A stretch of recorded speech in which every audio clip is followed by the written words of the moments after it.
Well, thank you, Dr. Schwartz. It's an honor to be here, and I appreciate the opportunity. I was very fortunate to come here in 2018 and have an opportunity to join this wonderful university. And some people I've interacted with, I think, in the setting of COVID, obviously fewer than I would hope, but it's an opportunity to share a little bit of what I've been working on, and this is really a story of a trial called Voyager, but it's really the story of collaboration and the evolution of the disease state along the way. And then most of all, it's a story about mentorship, and really I want to emphasize for all the trainees listening that mentorship is crucial, and I've been very fortunate. And if there's anything I can do to support you in all of your careers, please reach out.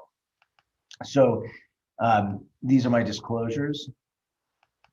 And I want to begin with a little bit of history. So when we talk about peripheral artery disease, it's not a new concept, but literally putting the horse before the human, it was actually described in a lame horse by a French veterinarian, and who, after investigation, found fibrous clot in the femoral arteries of the posterior limbs, and it coined the term around claudication, intermittent claudication. That's a term that derives from the Latin word claudicare, which is to limp, and is the typical manifestation of peripheral artery disease in the chronic setting, which is calf pain when you walk that goes away with rest. It was also noted in the mid 1840s, but it was really Charcot in 1858 who defined the syndrome of intermittent claudication and put peripheral artery disease on the map, although often less recognized in other manifestations of atherosclerosis. Well, a lot has happened since 1858, not all of it good, in the sense that the prevalence of peripheral artery disease is increasing dramatically. It's estimated that there are well over 200 million people in the world that have peripheral artery disease, probably around 12 million in the United States, with 1 to 2 million of those having the most severe manifestation called critical limb ischemia. And the rate of change is rising quickly. And why is that? Well, because probably the most potent risk factors for development of peripheral artery disease are things like age, obesity, and diabetes. And even though rates of smoking have declined, because diabetes is such a potent risk factor for peripheral artery disease, the prevalence is increasing. Now, it may be that folks are more aware of PAD, that there's more testing, and you might imagine that might identify sort of a broader population, a healthier population. Actually, what we're seeing in peripheral artery disease is the opposite, and that's quite troubling. So in contrast to rates of myocardial infarction and rates of stroke that are decreasing in the setting of smoking cessation, better prevention, we're seeing that patients that have peripheral artery disease are presenting at later stages of disease and with more severe disease. And you can see in these data published in 2016 on the left side of the slide that rates of admissions with critical limb ischemia are increasing, and PAD admissions to the hospital, so severe manifestations, are dramatically increasing. These trends are continuing. Why is that? Well, the epidemiology of PAD is shifting. We are seeing that the disease that was prevalent in the setting of smoking, which is more traditional athero, and the more proximal vessels is going down, but PAD related to diabetes, so distal disease below the knee, small vessel disease, is increasing and is increasingly more difficult to treat. It's long been recognized that by nature of systemic atherosclerosis, patients with peripheral artery disease are at high risk of major adverse cardiovascular events, and particularly in mortality. And here's a seminal publication by Jerry Fowkes and others in the ABI collaboration, which shows the relationship between the ankle brachial index, which is a marker of perfusion or measure of perfusion in the limbs, and mortality. And you can see here on the y-axis, this is the hazard ratio for mortality. And on the x-axis, you can see the ankle brachial index. And you can see that there's a very steep relationship. As the ABI goes lower, you have much higher rates of mortality, with the hazard ratio about 4-fold for people with an ABI less than 0.7. And then you'll see at the right side of the slide that those with a high ABI it's a bit counterintuitive, but are also high risk because they have calcification of their vessels and often severe disease. So this recognition of the disease profile really played a role in terms of how PAD was studied for trials of medical therapy for prevention. And really, if you look over the 1990s to early 2000s, peripheral artery disease was considered an enrichment factor for risk in large atherosclerosis programs. And that's because by nature of their disease, some call it metastatic atherosclerosis, they're high risk, they contribute a lot of events. And all of the chapters and reviews on medical therapy derive from the studies at the top part of the slide. We saw that in the antithrombotic trials collaborative at the far left, aspirin reduced risk overall and with consistent effect in PAD, increased major bleeding.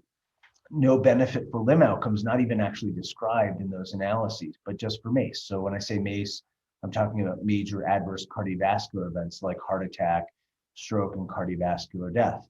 The Capri trial looked at Clopidogrel, P2Y12 inhibitor, another antiplatelet versus aspirin, showed that it was a little bit better overall, maybe more so in patients with PAD.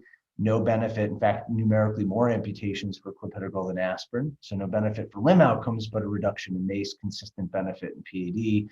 The HOPE trial, a similar story for ACE inhibitors. The WAVE trial looked at the addition of warfarin, something that was efficacious in patients with myocardial infarction. In fact, given to folks on this campus or at Eisenhower when he had his MI, but not efficacious in PAD. Life-threatening bleeding increased threefold, no benefit for limb outcomes. The heart protection study, or HPS, showed that statins were beneficial in a broad atherosclerosis population, consistent benefit for PAD. And then Charisma showed DAPT was not beneficial. So these were all subgroups of trials with patients with atherosclerosis, mostly coronary disease, showing consistent benefits in PAD. Now, in contrast, if you look at the middle part of this slide, there were a few trials actually looking at dedicated PAD populations and therapies to reduce major adverse limb events, or what we call MALE. There was the Dutch BOA trial, which showed that warfarin was not efficacious for bypass occlusions, but increased the risk of hemorrhagic stroke. Casper looked at DAPT with aspirin and Clopidogrel versus aspirin alone after bypass, and there was no benefit for MACE or limb events. And CAMPER was a trial that looked at the same combination after endovascular revascularization, but never completed. And there was one therapy, cilostazol, approved for functional benefit, although no hard outcome benefit, and was approved in PAD. So this was really the state of affairs. And just to highlight a couple of key data points, I mentioned the Casper trial. Here's the Kaplan-Meier curves, or the cumulative incidence curves on the left. And what you can see is that this is a really sick population. For the composite here, almost half of patients had an event over about a year and a half. But there was no benefit of Clopidogrel, and there were numerically, there was more bleeding and numerically more cardiovascular death. And then warfarin, again, if you look at bypass occlusions here, just looking at the aspirin arm, you can see 30 to 40% had a bypass occlusion, which is a bad event in this population. And there was more, about a 3.5-fold excess in hemorrhagic stroke. So neither of these were approved. So this was the state of medical therapy in PAD when I was training. And I just want to pivot a moment to talk a little bit about where I was in my training at this time. And you can see several pictures on this slide. On the left, you can see Dr. Eugene Brunwald, Dr. David Morrow, Dr. Mark Sabatine. These were the leaders and mentors at the TIMI study group. I was an intern in the CCU, and Dave Morrow was my attending, and we were sort of puzzling over whether someone had acute coronary syndrome and talking about how novel biomarkers would be useful. And he said, why don't you come over to TIMI? I've got a data set, we can look at this. Now, I started to work with TIMI, and on the right side of the slide in the clinical domain, I started to gravitate to vascular medicine. And you can see Joshua Beckman and Mark Krieger at the far right, leaders in vascular medicine that were my clinical mentors. And what was very fortunate for me was that these two things aligned, and that I was getting clinical trial training in cardiovascular disease with the folks on the left, a passion for vascular medicine on the right, and both groups agreed that having some hybrid training, allowing me to do both at the same time, would be useful. And so this was presented an opportunity for me. Around that time, Mark Krieger, who you saw on the previous slide, published this seminal publication in the New England Journal of Medicine describing something called acute limb ischemia. And I have to say, as a cardiology fellow, I never saw acute limb ischemia, but I did see it as a vascular medicine fellow. And it's a really bad problem. It's a catastrophic condition where patients have the acute loss of blood flow to the limb with high rates of death and amputation. And even patients who are reperfused get a sort of SIRS-like reaction, have long ICU stays and bad outcomes. And so Mark Krieger had described this here in 2012 around the same time as a clinical entity, and I actually got to see it myself, which was quite frightening. Now, back in the clinical trial world, I had the opportunity to work on a randomized trial of a novel therapeutic agent. And this drug was called Vorapaxar. It was a PAR1 antagonist. It's actually a derivative of the bark of the Australian magnolia. And it was initially studied for some of these anti-muscarinic properties, actually for dementia. And this occurred until PAR1 was recognized by Sean Coughlin and others that to be the cellular receptor for thrombin. And that thrombin has actually broad effects in the vasculature, not just in the coagulation cascade, but it's one of the most potent activators of platelets, and it also has direct vascular effects in terms of inflammation and mitogenic properties. And so this agent was developed for actually restenosis initially in the coronaries, but then as an antithrombotic. And you can see in animal models on the right that when you injure a rat artery in the setting of sham or a vehicle, you get this sort of predictable response, which leads to vascular occlusion, whereas in the setting of a PAR1 antagonist, that's blunted. So this led to a large randomized trial of 26,000 patients called TRHP-TME50. I was the fellow on the trial, and Dave Morrow was the principal investigator, also chaired by Dr. Grunwald. And you can see that the results were published here in 2012, and lo and behold, on top of aspirin and Clopidogrel, Vorapaxar reduced the risk of MACE in patients with atherosclerosis. Now, this is a huge population, and you can see that that overall there was benefit, about 13% reduction. Now, because I was passionate about peripheral artery disease and I had the opportunity to work with Dr. Krieger, I led an analysis in the subgroup of patients with peripheral artery disease, about 3,700 patients. And here it was interesting. If you look on the left side of the slide, you can see those patients with PAD were very high risk, higher risk than the overall population, but the benefit for MACE was a bit uncertain. The hazard ratio is 0.94. There was no heterogeneity, but it looked less robust than the overall trial. Now, on the flip side, we had actually built in the adjudication and collection of acute limb ischemia as part of the trial based on some of the observations in the clinic. And this was very frequent and highly modified in PAD. And when these data were presented, I had an opportunity to present them with the late Alan Hirsch and with Elliot Antman at the American Heart Association. And the question was, how could this be so frequent? We never see this in the clinic. I am a cardiologist, I never see this. And how could it be this modifiable? Perhaps the effect estimate for benefit is an overestimate. You know, it's really 42% reduction here. And so I'll get to that. But this really opened eyes in terms of what matters in peripheral artery disease and whether the benefit for MACE is the same as those with other patients with cardiovascular disease. Now, Alan Hirsch, who was at that presentation, had published these data with Sue Duvall here and said, well, acute limb ischemia in real world populations is largely embolism. These are probably patients with AFib. You can see in the blue that are having clots thrown to the leg, and actually it's less related to intervention. But of course, this was real world data, including patients without peripheral artery disease. And we looked at this within the trial. We found actually it was quite different. If you take PAD patients who don't have AFib, actually it's very different. The majority of ALI is caused by surgical graft thrombosis or native vessel thrombosis, followed by stent thrombosis. And actually thromboembolism is very rare as a cause, at least cardioembolism. And as you can see on the right side of the slide, the other question was, is this really a bad outcome? Is it as bad as an MI or stroke? And what we found were that patients who had an ALI event were in the hospital for a median of 8 days with a range of 5 to 15 days. And that about 1 in 5 had an acute amputation. About a third were in the ICU for a prolonged period, and almost 3/4 required a major surgery. About 15% had died or were unable to go home after an ALI event. So outcomes were similar to those for stroke and much worse than those for myocardial infarction. We also asked the question of, are all forms of acute limb ischemia modifiable? We looked at those different buckets of etiology, so graft thrombosis, in situ thrombosis, stent thrombosis, and found consistency across all of these types of acute limb ischemia.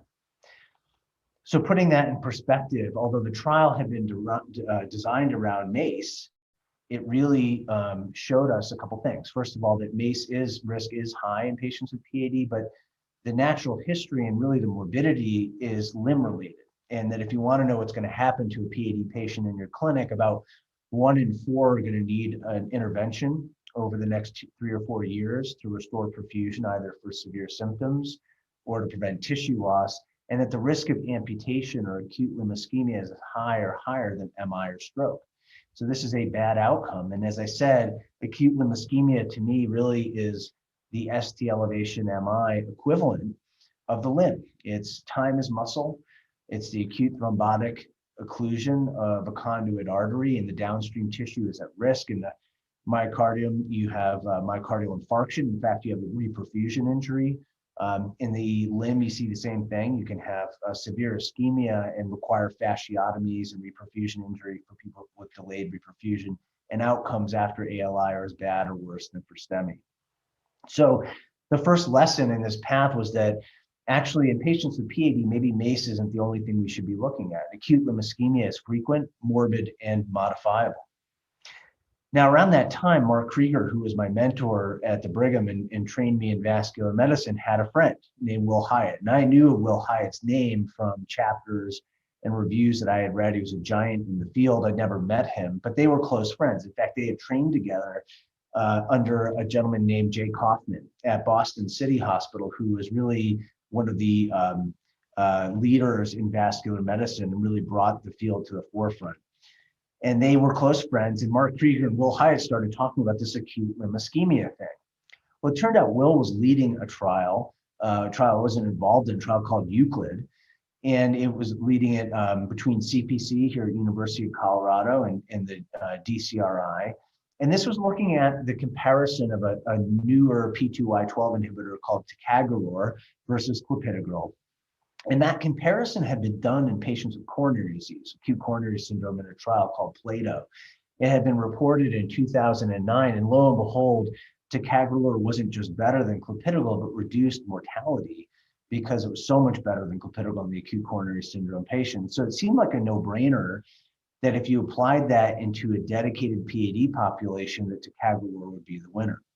And sometimes things that surprise us, even neutral studies, are where we learn the most. And Euclid was no departure from that. Here's the result of the Euclid trial. Very high risk, 12.5% event rate at 3 years. These were patients selected on the basis of PAD, the largest PAD trial done. And lo and behold, the comparison that had showed a mortality benefit in coronary patients showed zero benefit in patients with PAD. This was shocking. And a lot of people were scratching their heads. How could this be that in PAD outcomes are so different? The other thing that was striking was that only 30% of these patients had coronary disease. And the classic teaching of it had been, if you have PAD, you have CAD.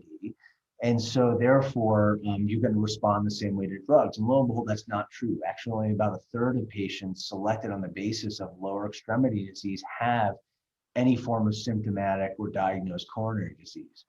And actually what was quite interesting, hypothesis generating, but interesting, was that there was a statistical interaction for benefit in those patients from Euclid who had coronary disease, meaning they had CABG or PCI, and there was about an 18% reduction, which looked just like Plato. So could there be heterogeneity in the population? What's interesting, if you look back to the Casper trial, like Euclid, only about a third of the patients had coronary disease. And when you look at Euclid, it was a big trial. There were over 1,200 deaths.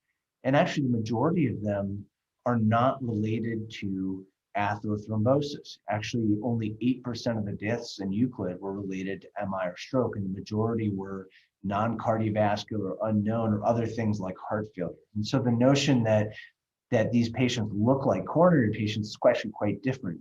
And if you contrast this with an acute coronary syndrome population, you see the exact opposite. The majority of deaths are after thrombosis. The other observation from Euclid, which was important, was that not all PAD patients are the same. Some of these patients have concomitant coronary disease, that 30% so-called polyvascular disease. And when you look at those patients in the red bars versus those with just PAD or just CAD in the yellow bars, those patients with polyvascular disease are at a significantly higher risk of CV death, MI, or stroke. So there is heterogeneity in the population for MACE risk in the response to therapy. But that's not all of it. Part of it was maybe patients who have PAD are at differential risk of acute limb ischemia. Maybe there's heterogeneity there as well. And lo and behold, we had done some analyses from TRA2P and from Pegasus, and Euclid showed the same thing, that if you were a PAD patient with any history of a limb revascularization, you are at about fourfold the risk of acute limb ischemia long-term than a patient with PAD who'd never had a revascularization. So 2 observations, one that there may be heterogeneity in MACE risk, and there may be heterogeneity in the risk of limb outcomes. Finally, another lesson from Euclid was that amputation is a messy endpoint. You know, amputations are easy to measure because you know when they happen, but it's not a biological event. It's something we do to people in response to something, and that something may be heterogeneous. And what we learned from Euclid, if you look at the right side of the slide, and this is from one of our fellows here at CPC, Nick, you can see that in patients with PAD and diabetes, the majority of amputations are driven either by infection alone or infection along with ischemia, not just ischemia. It's not just a blood flow problem, whereas in patients with PAD without diabetes, it's largely ischemia. And so there's actually heterogeneity in what drives these limb outcomes biologically on the basis of concomitant diabetes. Well, Mark Krieger and Will Hyatt were fast friends, and they were talking about these data. We took it back to TRA2P, and we said, well, if there's effect modification for MACE and the risk and the effect of therapy, and for limb outcomes, let's explore what that looks like in TRA2P. And lo and behold, it holds up quite well. You see on the left side of the slide, just like Euclid, the patients who had both PAD and coronary disease had a big benefit for MACE, whereas those with PAD alone had a hazard ratio of 1.0, and there was statistical heterogeneity. On the right side of the slide, just as had been seen in the other data sets, those patients with PAD who had prior revascularization, what's labeled PAD alone, had a big risk of acute limb ischemia and a big benefit, and those who had no prior revascularization had a more modest one. So there are 2 key lessons here. Not all PAD patients are the same, and the response to MACE for antithrombotic therapy is greater in patients with concomitant coronary disease. And that in those patients without coronary disease, the benefit is for limb outcomes and is prominently in those who've had a revascularization.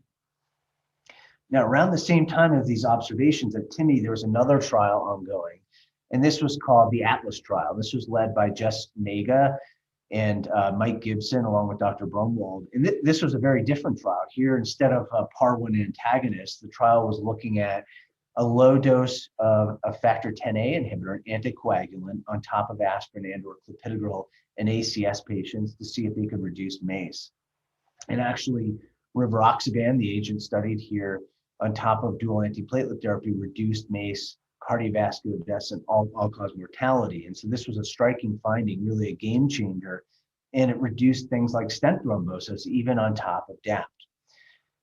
Well, because we had the data set, we did some exploration there looking at acute limb ischemia.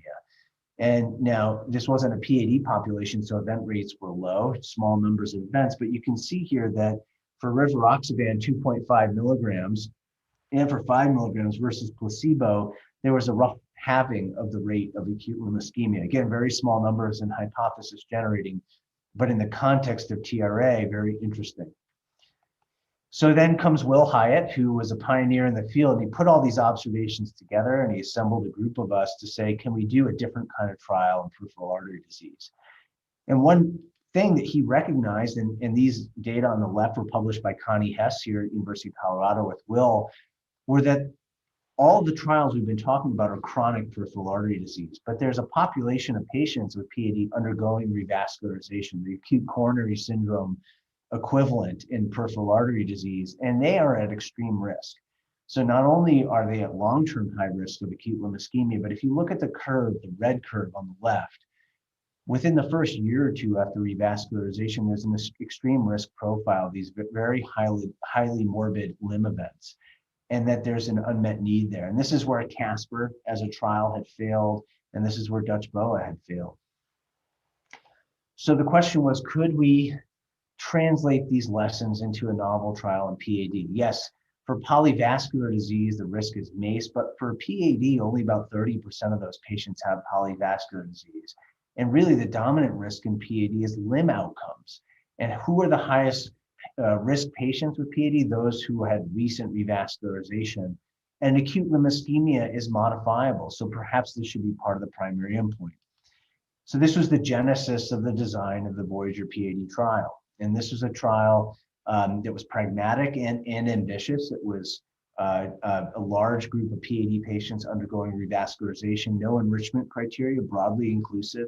It allowed standard of care in the background, so aspirin and or clopidogrel, and it randomized patients to that combination of rivaroxaban plus aspirin versus just aspirin alone that was shown to be efficacious in Atlas. Now, one thing to notice towards the bottom of the slide, you'll see that the primary efficacy endpoint is different. It's not MACE, it's not male, but it really is a 5-point composite of irreversible harm events that was specifically designed for this population in this setting. And the first time that this outcome has been studied in a randomized trial. I went with Will to the FDA when we designed the trial to argue that these limb outcomes are just as bad as MI or stroke, and ultimately something that they accepted when we launched the trial. So Will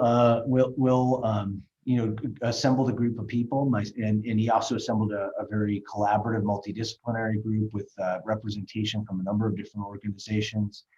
But like all trials, there were curveballs along the way. And so one curveball that had happened during the Voyager trial was the COMPASS trial. So COMPASS was the equivalent of TR-ATP, just excluding stroke patients, and those are patients that don't do well with long-term intense anticoagulation. And COMPASS was launched around the time of Voyager, but was expected to go on much longer. Voyager was supposed to finish first. Well, in the middle of Voyager, the COMPASS trial reported, and lo and behold, that benefit seen in the Atlas trial was also here in stable patients with atherosclerosis. And there was such a compelling reduction in mortality that the DMC had ended the trial early for overwhelming benefit. Even though there was more major bleeding, you can see the effect here, there was such a compelling benefit, the trial was unblinded. And we were faced as a steering committee with the question, is it ethical to continue these patients on placebo in a randomized trial when the COMPASS trial showed such benefit? But it was interesting that 90% of this population had coronary disease. And in fact, when you looked at the benefit from COMPASS, the benefit was greatest in those with polyvascular disease, heart failure, diabetes, those high-risk groups. But if you look at those without polyvascular disease on the right side of the slide, the benefit was more modest. In addition, in patients with chronic PAD, there was consistent benefit for MACE. You can see the benefits here for MI, stroke, and CV death, as well as limb outcomes. But these event rates are quite low because this is a population largely recruited on the basis of stable polyvascular disease. There was some reassurance. One was that you look at the COMPASS trial, that the risk of those adverse limb events followed exactly the pattern that we anticipated on the prior study. So those patients in the red bar with the prior revascularization for PAD were at very high risk of major adverse limb events, whereas those with claudication or just a low ABI were at relatively low risk. And that supported the notion behind the design of the Voyager trial.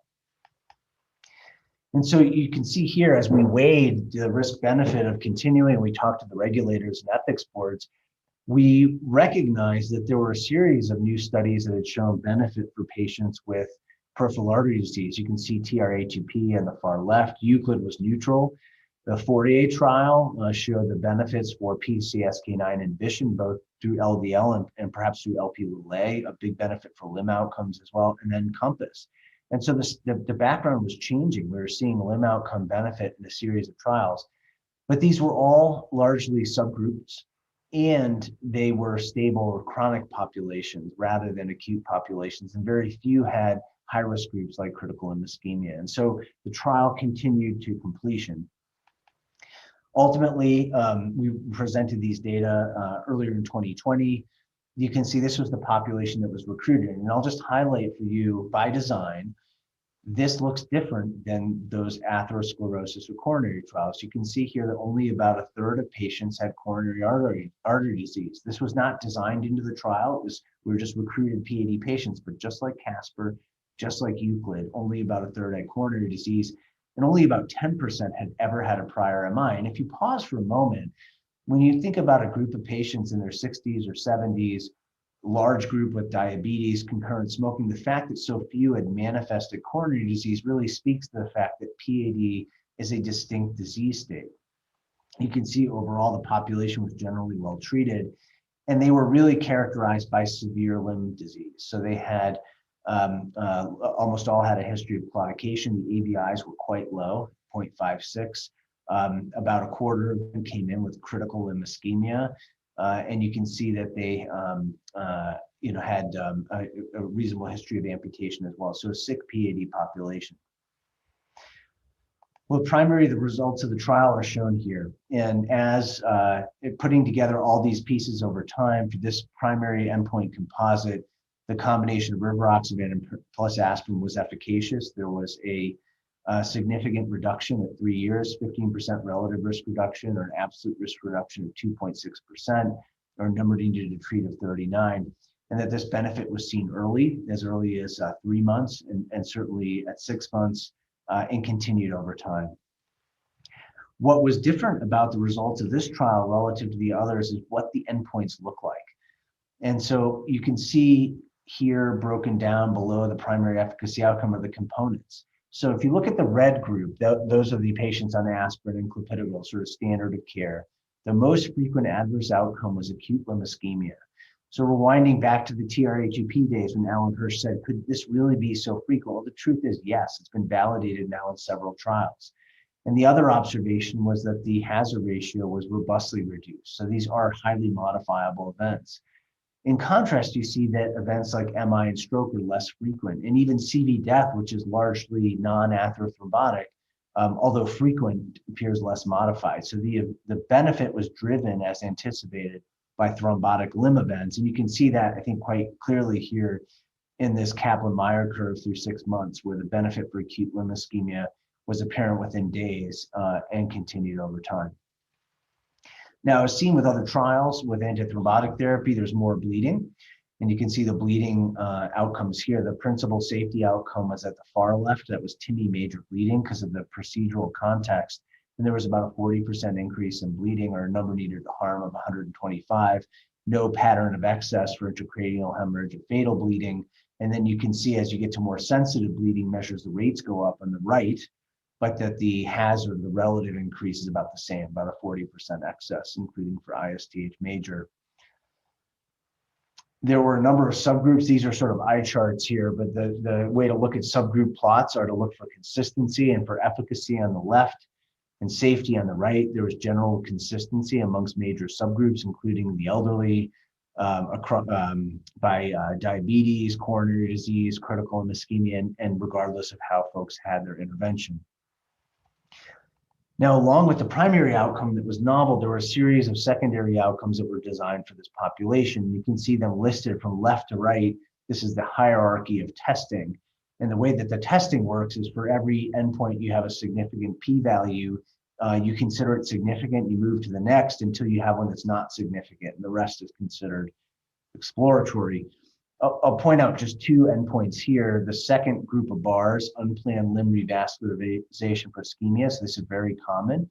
You can see almost a quarter of patients needed a repeat revascularization during the study, and this was reduced with an absolute risk reduction of about 2.5%.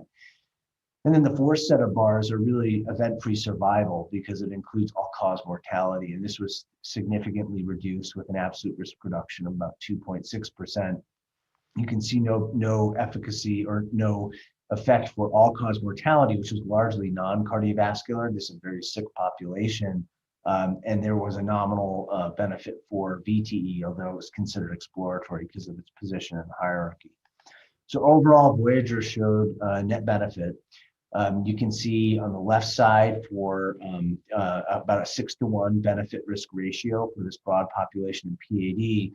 And then you can see the pattern of risk benefit over time. And so you can see the bleeding risk apparent early, as we've seen in other trials, sort of bleeding stress test, relatively flat over time, and that the benefit continues to accrue. Now, there are a couple of key subgroups that I'll just comment on. The first was Clopidogrel, because everyone wondered, whether background Clopidogrel would modify the effect. Compass didn't study Clopidogrel. The data from TR-ATP with Vorapaxar argued that there would be no effect modification because it was allowed in that trial. And we saw consistency here, meaning there was no effect modification for Clopidogrel, whether you use it on the left or you don't on the right.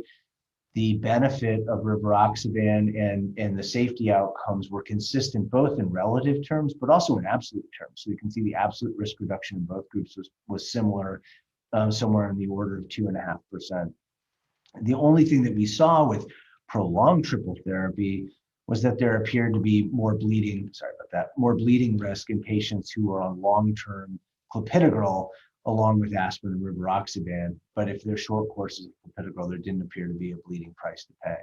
And so this was one key observation that Will Hyatt published, and there was a borderline interaction there. Bringing us back to the Euclid trial and some of the observations, even with TRA, about the effect modification for concomitant coronary disease, you can see data here.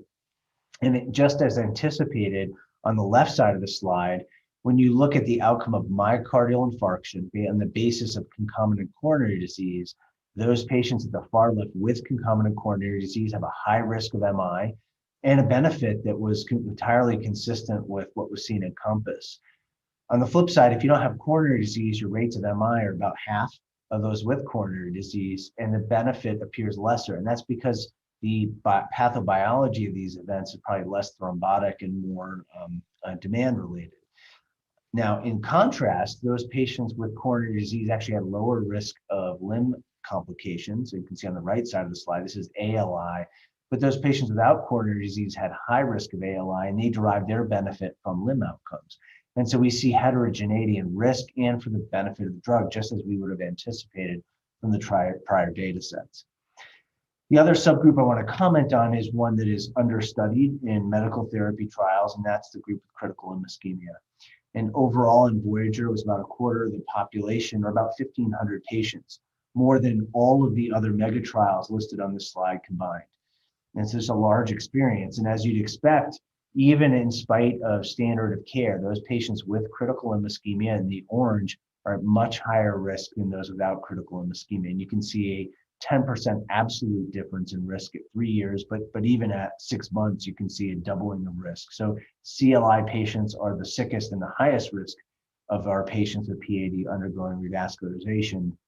And here we saw consistent benefit. And actually, when you look at net clinical benefit, so the composite of the acute limb ischemia, major amputation, MI, stroke, all-cause mortality, and these irreversible bleeding events, so you put them all together in a net, you see a large absolute benefit and relative benefit for the CLI patients. Also without CLI, number needed to treat 26, particularly beneficial in the CLI patients. And this has been a population for which we have had no medical therapy. So I think an important observation in this trial, including the need for someone coming back for another intervention. So this is your CLI patient, you do a revascularization. What's the likelihood they're going to show up in the emergency room needing some urgent revascularization?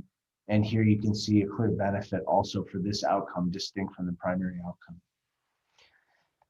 So these data were published in the New England Journal in 2020, and you can see here Mark Krieger and Will Hyatt. Well, I think it was quite appropriate that Mark wrote the editorial for the trial. It was called A Bon Voyageur for PAD, and his longtime friend, Will Hyatt, was the principal investigator and the chair of the study. But this is just the beginning, and I think one thing to note in terms of care for peripheral artery disease, the large gap between trials and outcomes. And this is worse in PAD than other forms of atherosclerosis. These are data published in JACC recently looking at the use of statins and high intensity statins according to the type of atherosclerosis you have. None of it is particularly good, But if you look at the bottom of the slide in the gray bars, you can see that only about a third of patients in this million patient data set were with PAD were on statins, and about 15% were high intensity statins, much higher for patients who have coronary disease. And so there's a major gap in implementation of trial findings, particularly in those in PAD. There are great disparities in terms of this type of atherosclerosis, but also overlapping with traditional disparities in healthcare availability, so socioeconomic and racial factors as well. The other thing that we understand now, and you saw from Euclid, is that the patient with PAD and diabetes is different, and there's such a large component of infection driving amputations that thinning the blood with antithrombotics and revascularization aren't enough. And this is a paper published by Josh Beckman in 2019 showing that microvascular disease is both independent and synergistic with macrovascular disease in predicting amputation. And so we need to do more work to understand the pathobiology of these events. So I'll just summarize that, dedicated PAD trials like Voyager really enable to step forward in understanding the epidemiology of PAD, heterogeneity of risk, and the role of medical therapy. Not all PAD patients are the same, and we need to study outcomes that are relevant for this population. In spite of the steps forward in research, the provision of care remains poor, especially in populations with disparities, and this must be addressed.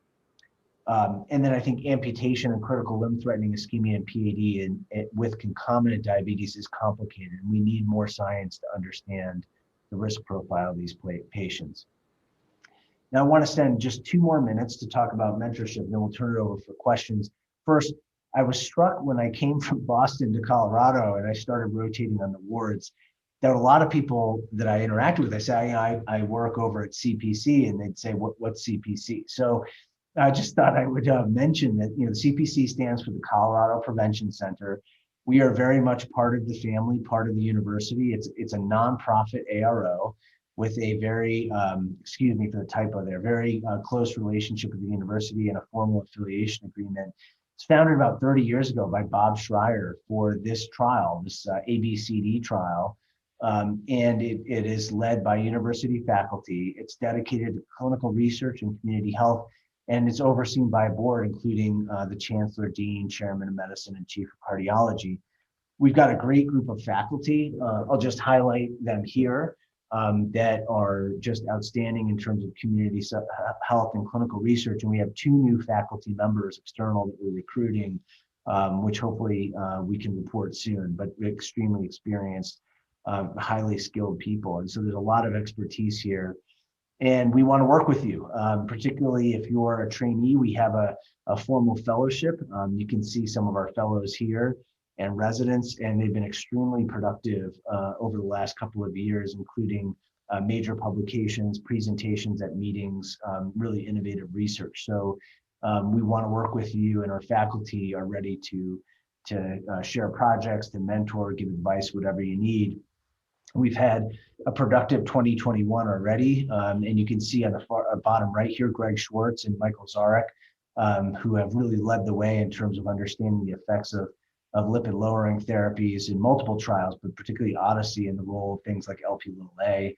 And so we're very grateful to have Michael as part of our faculty and Greg as a collaborator. And we have a busy ACC on the way, including for our fellows. So you can see Mark Svet there has a COVID-19 poster, and one of our collaborators, Lavanya Kondapalli, a cardio-oncology expert, presenting some data that we did together out of the Compass Data Warehouse. We have a lot of things on our plate in terms of different disease states, observational work, implementation science, pragmatic trials, educational programs. So there's a lot to get involved in. And we have a very active community health program. So Ray Estacio and others lead this. There are 2 big cohorts. There's the Community Heart Healthy Solutions and Charlar. These are recognized by the CDC as longstanding beneficial programs in populations at risk to improve the provision of care and to reduce cardiovascular risk factors. And there's a large behavioral health component as well, and they'd love to work with you. And we're over in Bioscience 3, and we have a great new space.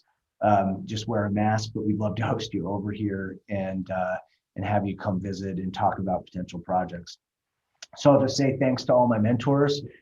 Thanks for the opportunity to be part of this wonderful environment. And please reach out to us for mentorship. And I want to say, never too old to be mentored. I want to thank the group on this slide. So David, Peter, Greg, and of course, Will, who recently passed away, who have been my mentor since coming to this fantastic place. So thank you. And I'll just end with a little homage to Will, who passed away just last fall and who was a key mentor in bringing me here. So thank you.